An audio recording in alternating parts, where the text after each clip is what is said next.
and followed by Stutler, and then Liz Anderson, and then Steve Arey, and someone else came, Dave Mahan came in late.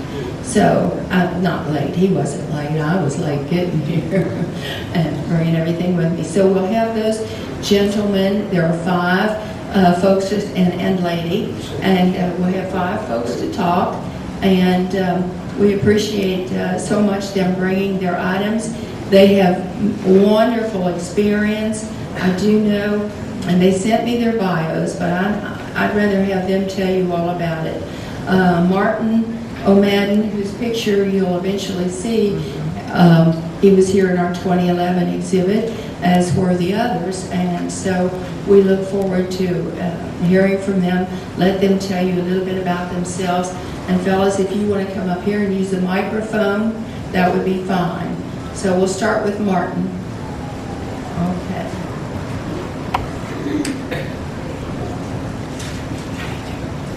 And Martin's going to tell you a little bit about how he got started and what kind of things he collects. And he's a great artist, too. Yes. Very kind of you said. Good evening, everybody. I started off my little career collecting rocks as a kid, walking on the creeks and streams and picking up all the little Ordovician buds that I could find. And of course, traveling around down the Big Bone where the big Mammoth stood. And those of you that remember that back in the day, with the buffalo and the mammoth. Oh, I'm sorry. Used to go down to the Big Bone State Park and look at the mammoth and the mastodons, and that got me hooked for life on this little project. Now, I work under the direction of Glenn Storrs over at the Museum Center and the Paleontology Lab, cleaning dinosaur bones. However, we don't have any dinosaurs in this area, but we'll focus on the Pleistocene era.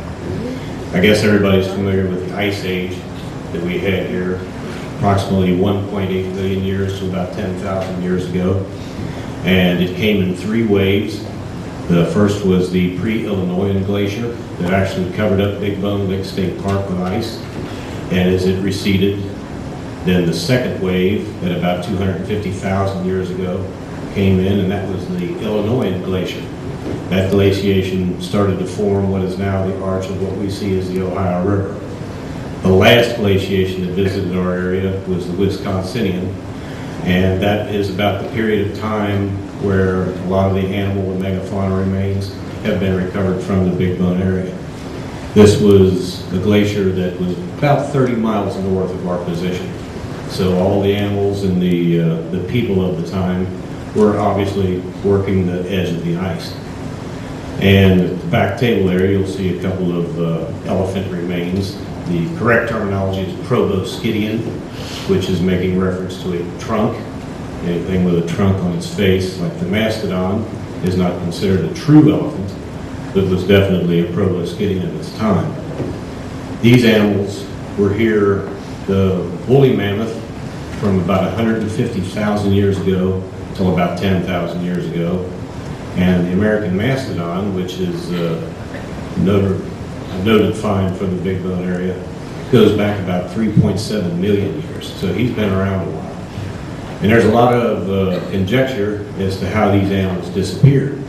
Some people are on the argument that it was climate change at the end of the Ice Age, and some people are under the idea that it was over human hunting, which is conceivable since we humans, we have a habit of exploiting our resources, so to speak. But if you can imagine going back in time to Boone County, about 14,000 years ago, we didn't see what we see here today. What we had was actually a boreal forest. There was spruces, a scattering of oak trees, a scattering of maple trees, and a large amount of tundra and prairie. So it was an entirely different landscape altogether. And many of the animals that flocked to the Big Bone area and to our area in Boone County were after the sulfur springs that were down there at Big Bone. Contrary to popular opinion, that was not a death assemblage. They did not get trapped in a bog and consequently expire, as no predatory remains have been found, like La Brea out in California. They probably died of old age or human butchery. Now, my own little theory, which is purely my own opinion, is if there was a tribe of 10 Paleo-Indians hunting with a Clovis point on a spear, I would probably be more inclined to go after a young animal.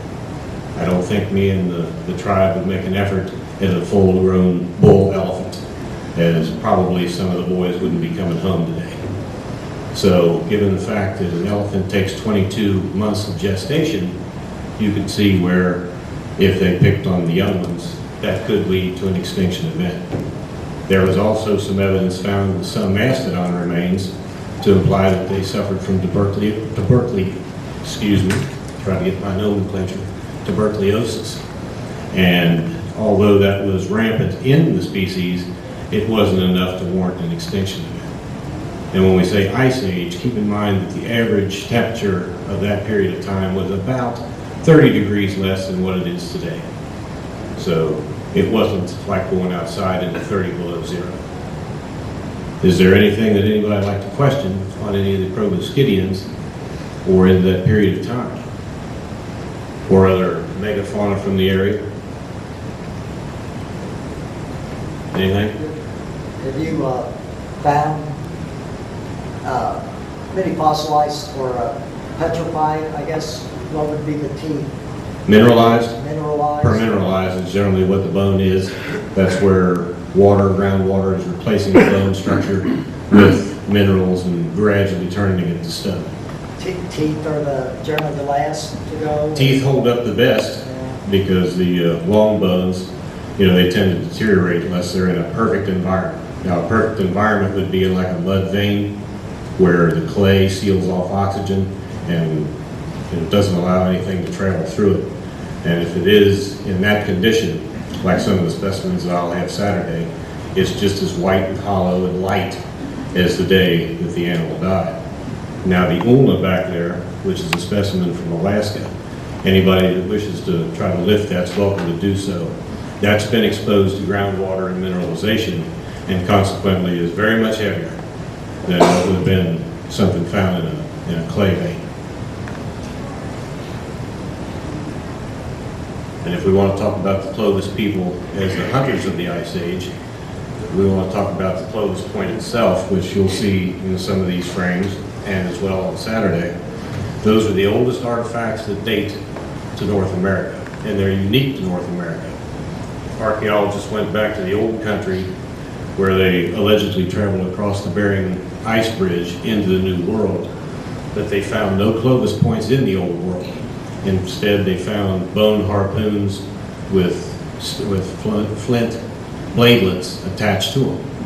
Now, there was a unique find in southern France, which they called a Solutrean point, which was similar to an Ice Age Clovis point, with minus the fluting up the center. So there's some speculation that not only did we have migration from Asia into the New World, but also maybe from Europe following the ice sheet landing on our east coast. In fact, in the Delmarva Peninsula in Maryland and in that area, there's over 400 Clovis sites logged in on that coast, which is excessive considering the fact that out west, the Clovis, New Mexico site was the big find in the 30s. So it's something to consider, and some people are under the argument that, well, the technology just simply wasn't there. But the Inuits are traveling around the ice in this day and age in sealskin rafts.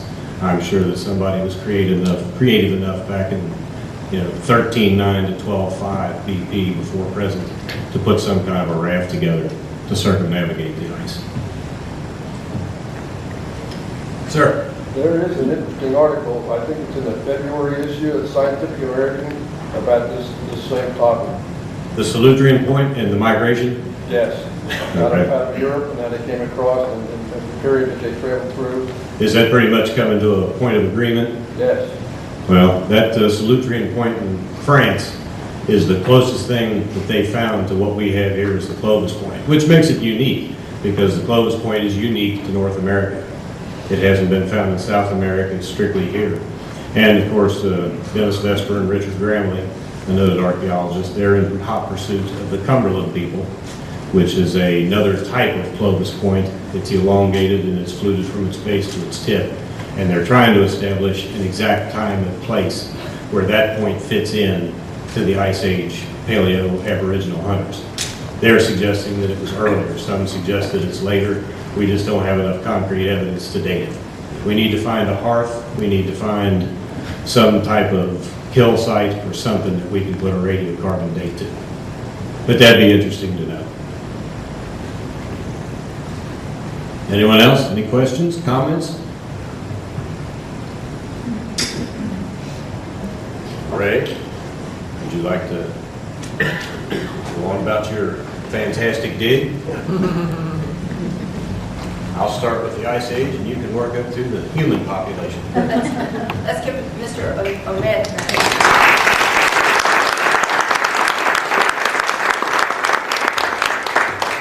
This is Mr. Ray Stutler. Thank you. I want to thank Betty Conrad and Virginia Lanard for inviting me to this meeting. I brought some artifacts and pictures of the Rogers site, which are right behind you there. If you all have any questions after the meeting, I'll be back there and answer them if I can.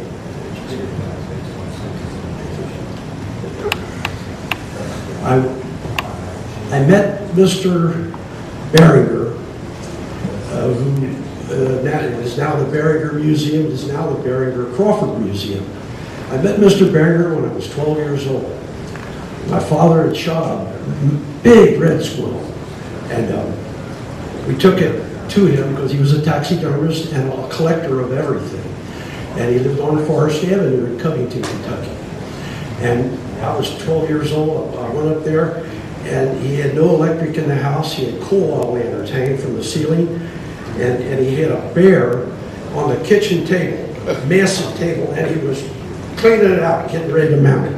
And at 12 years old, that really got me. And I looked over, and he had two buckets of Indian arrowheads. And he said, "Go over there and grab a handful of them." And that got me started, hunting arrowheads. When he passed, away, he donated all his belongings. I mean, a two-story house full of mounted specimens and all types of weapons and guns, pistols, you name it, he had it. He had the front sheet of the Cincinnati Post, big binders of them, and you could turn the front page one by one each day. And all that stuff was donated to the city of Covington. They didn't know what to do with it. They thought, hey, we got that DeVue Park mansion up there. Let's do something with that. So somebody came up with enough money to renovate that to a point, and they hired Mr. Crawford. And Mr. Crawford was from Maysville, Kentucky, and he was not only the curator, he was the floor sweeper. He was everything. And he, during my tenure in high school, in summer break, I worked for him for I did the sweeping. But he taught me taxidermy work, and we become pretty good friends, and he'd take me all to the different places where he knew where arrowheads could be found. And then, about a year or so after that, we formed the Northern Kentucky Archaeological Society, who Bruce was a member. There was about 30 or 35 of us, I think, wasn't there, Bruce? Right. And then we had Mr. Rogers from down in Petersburg had formed that land, and Ellis got permission from him to excavate an Indian mound down there. And it was a Hopewell mound. Some people say Adena, we think it's Hopewell. Mr. Crawford did, and I also believe it was Hopewell by the material that we got from the mound. But